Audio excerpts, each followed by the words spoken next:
Hi guys, it's Ray with the education team from Swirlydoos Kit Club, and today I'm going to share with you a technique that I've been using on chipboard lately, and it's basically to distress and give my chipboard a little more dimension. I have a couple of pieces I've been doing this with for the January kit that you will see in just a few days, and then I'm also working on another project that I've done using that. And basically what I do is I put gesso on, and I use embossing powder, and I also use some mists and also some ink. I have a couple of different kinds that I've just been playing around with. This is the Memento fade resistant dye ink and also some chalk ink.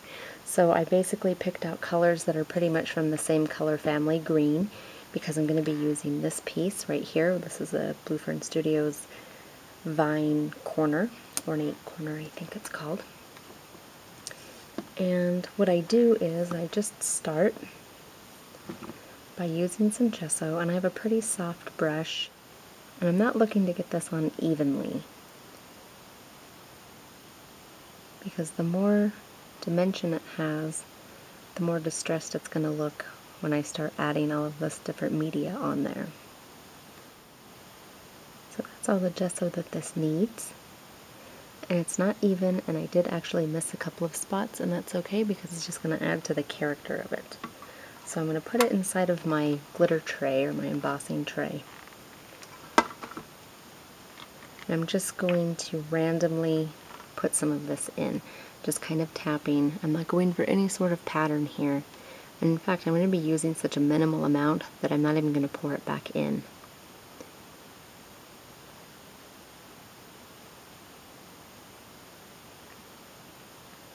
So I'm using two different kinds of embossing ink. This one is the Lindy's Stamp Gang in the Oak Leaf Olive.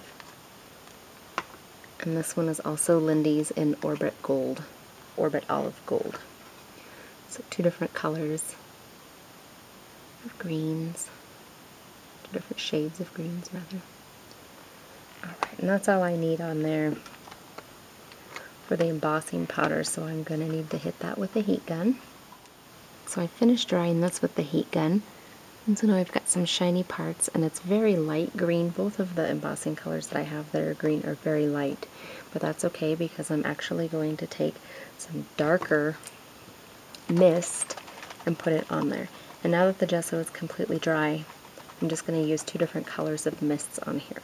And of course, the parts that have the embossing powder on there are going to act as a resist. So I'm going to start with my lighter color of green, and this is the Lindy's in Seagrass Green.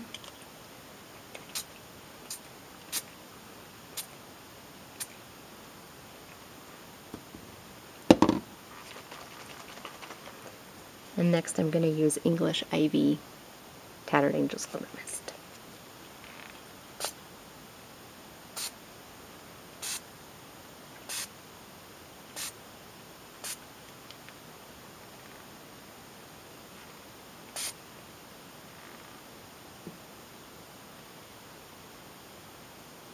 Okay, I think that looks pretty good. I'm going to go ahead and hit it with a heat gun again. Okay, and now that that's dry, I'm going to go ahead and wipe with my finger, see if I can't get some of that mist off of the embossing parts. And that's pretty good, and it has a watercolory effect, all different sorts of greens in there. I really like the pattern that is, and you can see because the gesso was uneven that it gave it all sorts of dimension. And for my last part, I think this time I'm going to use a little bit of this ink right here. This is a dye ink, and I'm basically just going to randomly press it on. The pressing's not working so well, so I'm just going to shade it on there in some different spots. Not everywhere.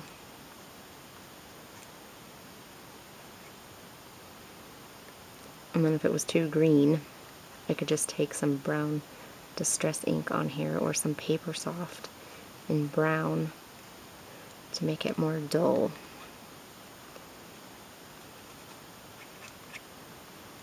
And that is the Distressed Embossed Chipboard.